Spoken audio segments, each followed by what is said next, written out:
Sir, Bharat పాక్ల మధ్య శాంతి చర్చలు జరగాలి అని RSS general secretary Dattatreya Hosabale ప్రకటించాక రీసెంట్ గా శ్రీలంకలో భారత్ పాక్ల మధ్య చర్చలు జరిగాయి అని వార్తలు వినిపిస్తున్నాయి. దీనిపై మీ విశ్లేషణ ఏంటి సార్? ఎస్ అండి, ఇప్పుడు ఇండియన్ ఫారిన్ సెక్రటరీ విదేశాంగ శాఖ కార్యదర్శిని జర్నలిస్టులు విక్టోరియా ఇప్పుడు సీసెల్ పర్యటనలో ప్రైమ్ మినిస్టర్ తో పాటు ఉన్న విక్రమ్ మిశ్రీని జర్నలిస్టులు క్వశ్చన్ అడిగేటప్పటికి ఆయన రెస్పాండ్ అవ్వడం జరిగింది ఇదే విషయం మీద. రీసెంట్ గా శ్రీలంకలో ఒక ఇన్ఫార్మల్ డిస్కషన్ జరిగినాయి భారత పాకిస్తాన్ల మధ్య. ఈ భారత పాకిస్తాన్ల మధ్య చర్చలకి మాకు ప్రభుత్వానికి ఎటువంటి సంబంధం లేదని విక్రమ్ మిశ్రీ ఫారిన్ సెక్రటరీ చెప్పడం జరిగింది. ఇది ఇన్ఫార్మల్ అంటే బ్యాక్ ఛానల్ మీటింగు లేదా ఇన్ఫార్మల్ మీటింగు లేదా అనధికారికంగా మీటింగు లేదా ట్రాక్ 2 డిప్లొమసీ అంటారు. ఇది డిప్లొమాటిక్ గా దౌత్య భాషలో దీన్ని ట్రాక్ 2 డిప్లొమసీ అంటారన్నమాట. ఇందులో ఎవరు పాల్గొంటారు? మాజీ మాజీ దౌత్యవేత్తలు, రిటైర్డ్ అంబాసిడర్స్, వీళ్ళు హై కమిషనర్స్ పాల్గొంటారు. వీళ్ళతో పాటు మాజీ సైనిక అధికారులు పాల్గొంటారు. ఇంకా ఎన్జిఓ, సివిల్ సొసైటీకి ఇక మేధావులు, ఇలాంటి వాళ్ళు పాకిస్తాన్ నుంచి భారతదేశం తరపున ఇద్దరు శ్రీలంకలో మీటింగ్ అయ్యి భారత్ పాకిస్తాన్ల మధ్య ఉన్న ఒక భయంకరమైన సమస్యల్ని వాళ్ళు డిస్కస్ చేయడం జరిగింది. దీన్ని శాంతి చర్చలు అని చెప్పొచ్చు. కానీ ఇది ప్రభుత్వం మధ్య జరగలేదు కాబట్టి it is nothing to do with the government of India అనుకుంటూ మన విదేశాంగ కార్యదర్శి విక్రమ్ మిశ్రీ చెప్పడం జరిగిందనమాట. అందువల్ల ఈ విషయం పైకి వచ్చింది.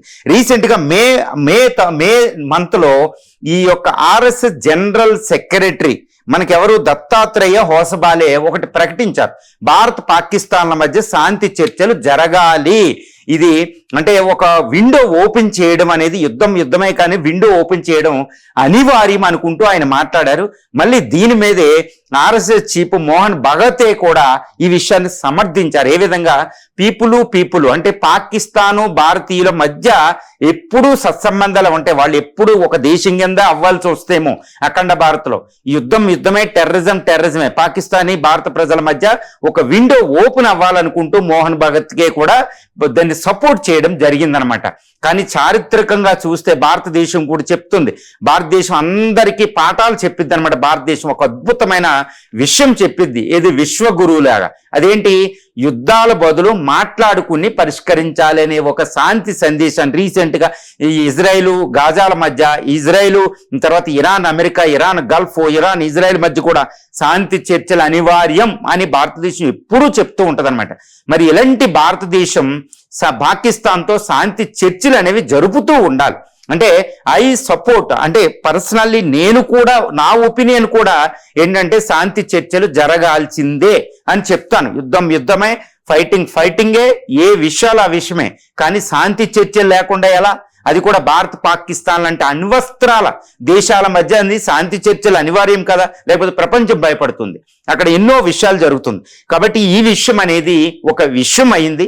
కానీ భారత్ పాకిస్తాన్ల మధ్య ప్రస్తుతం అందరికీ చెప్పాల్సిన విషయం ఏంటంటే భారత్ పాక్ ప్రభుత్వాల మధ్య ప్రభుత్వ లెవెల్లో ఏ లెవెల్లో కూడా అఫీషియల్ గా అధికారికంగా ఎటువంటి శాంతి చర్చలు లేవు. ఇవి 2019 నుంచి ఇది పుల్వామా ఎయిర్ స్ట్రైక్ దగ్గర ఆపేశాం.